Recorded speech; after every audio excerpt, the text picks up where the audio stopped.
Being a pope is one of the most difficult things any speedrunner can aspire to. For over 2,000 years it's had a lively competitive scene, with new contenders for the world record constantly striving to see who can go longer than anyone in history. It requires skills, natural talent and a dogged desire to get to the top, to be the best pope for the longest you can possibly be. This is the story of those contenders. This is the world record progression for pope.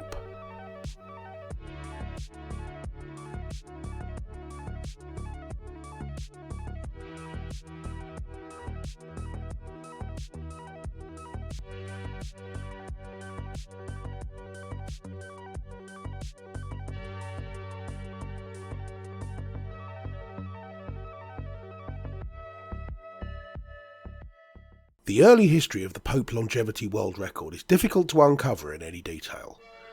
Most early records come without video proof and only scant documentation scattered across forums and archives that are difficult to access today and of doubtful veracity. When runners started competing for the record, there were many records broken. There just weren't that many previous holders to compete with. With the exception of one early runner, who we'll get to later, the record changed hands frequently in the early days. Linus set an early standard at 4,382 days, Telesphorus took that from him and raised it to 4,747, Eleuterus raised again to 5,113, Zephyrinus to 6,573. All this happened less than 200 years from the first release of the Papal Office. Early speedrun boards were much more informal than the accuracy demanded of today's runners, and times were often recorded solely by the year of start and end, not an exact date. This can make it difficult to compare times from before proper recording with times afterwards, especially when there is little proof remaining in archives, so perhaps we should talk about how to run. Unlike most speedrun games, the hardest part of a Pope run is the very beginning, how to start the game. Once you're on a run, the gameplay becomes very similar to many other games. Your objective is to last as long as you can without dying. So all the strategies that have evolved over the years of running are in the setup, how a run begins. You can begin a Pope run in 4 ways. The most common is to join an elite group of contenders who call themselves the Cardinals.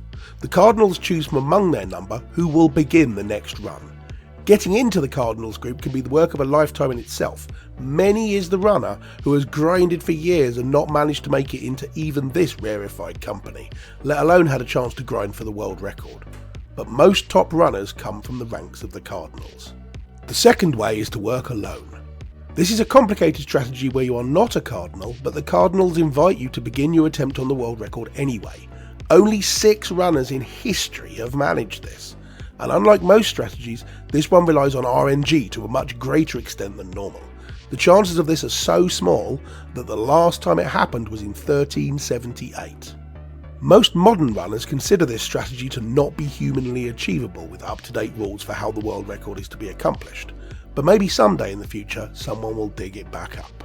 The third way is to be born a pope. This is more common than you would think, but many of these possible contenders never attempt the record. This also we'll come back to later. And the fourth way is by acclamation. Instead of the Cardinals group choosing you, everyone calls for you to make a record attempt without a vote. Again, this is a rare technique.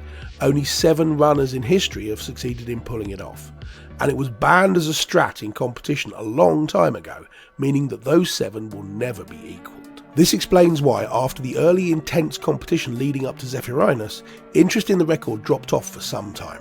It took 100 years for Zeph's record to be beaten by Sylvester, and then another 100 before Leo I took the record up to 7,670 days. Leo's record was difficult to match, to the point where the speedrunning community referred to him as Leo the Great and Leo Primus. While there were still contenders, none of them could compete at a world-class level for over 300 years. And then came Adrian. Adrian began to grind for the record early. He spent time learning from other speedrunners such as Paulie and Stephen 3. But the student soon surpassed the masters, and he began to implement what he called the Frankish strategy, which no runners had up to then attempted. It was thought that this strategy, where you bring out Charlemagne, was Taz only or not humanly possible. But Adrian made it the cornerstone of his attempts, and he began his world record breaking Pope run in 772. There were mistakes. A faulty translation of the Nicene Council caused his Charlemagne strategy to falter halfway through the run. While he dealt with the Lombards, he didn't properly manage his Byzantine resources, and he missed the crit on Desiderius. Nevertheless, when his run finally came to an end, it was recognised by the whole community as a monumental achievement. Adrian's record, 8,729 days, stayed untouched and unchallenged for 1,000 years. There were many attempts on the record which came close but fell short in that time, and even to this day there are not many who have surpassed Adrian's huge achievement. In 1799, Pius VII managed to eke out a tiny victory, finally toppling Adrian from the number 1 position after all that time and scoring an all-time best of 8,961. This was close to 1,000 boundary, of course, and interest in the record began to hot up again, but it took another 70 years before another Pius, the 9th, got on a run which looked like it could stay on world record pace. But Pius didn't just get over 9,000. He didn't just get over 10,000. When Pius's run finally ended in 1878, he left the world record at 11,560 days, smashing the previous summer best. But even this didn't stop the chase by other runners. Shortly afterwards we see the first run with video proof, that of Leo XIII, and although he only made it to 9,280 days, it was a credible attempt. Without Pius's unbelievable run, this would have been a world record.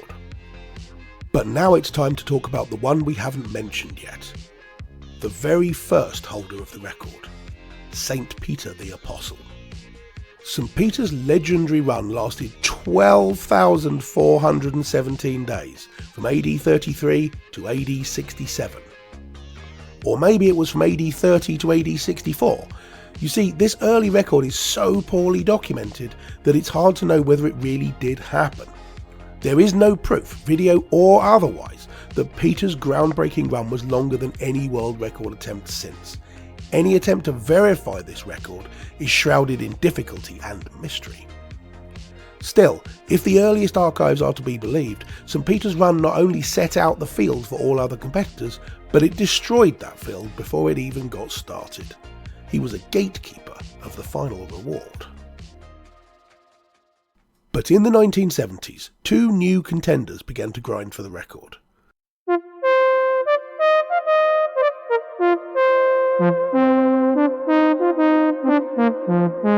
Karol Wojtyła from Poland, who showed some early promise and ran under the name John Paul, and a young Englishman named Alan. John Paul was an unconventional runner, stepping away from the most commonly used Italian strategy, but in 1978 he got on a long run which had real potential to challenge not only Pius's record, but even the legendary St. Peter. Throughout the 1980s and 1990s, both these contenders were challenging for the record simultaneously, surpassing first Adrian, then the first Pius. It seemed like there could finally be a run that could get over the second Pius's current record, and maybe even Peter's. But John Paul started to falter. Early in his run, he was almost knocked off pace by an attempt on his life, and later in the run he started to slow. He missed some simple wins, and finally on April 2nd, 2005, his run came to an end at 9,665 days. It was the 3rd longest run ever. A great achievement. But now John Paul was out of the competition. There was only one contender left.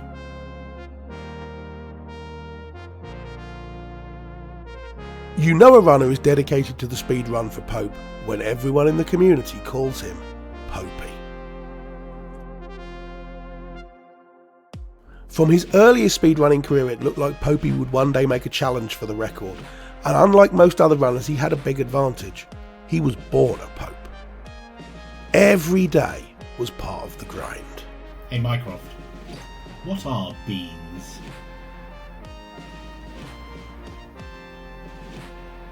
Beans serving size 130 g, % daily value carat asterisk 1% saturated fat, 61 mg, 0%. Popey actually overtook Pius's official record in 2003, but by that point his sights were set on the legendary Peter. When John Paul retired from speedrunning in 2005, Popey was the only one left who could hope to take the record.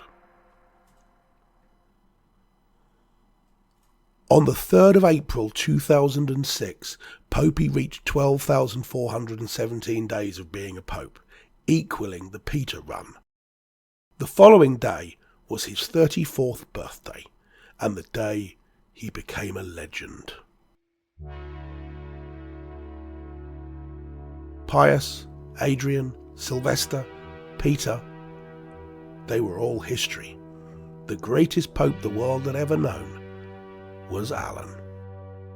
Today is April the 4th, 2026, 20 years after that fateful date, and Popey's unchallenged legendary run is still going on. He continues to break the record for being the Pope above all others every day. The current world best is 19,723 days, and there's no end in sight. Maybe no one will ever come close to this record ever again. Probably he'll break it again tomorrow and the day after. This run still has a long history yet to be written.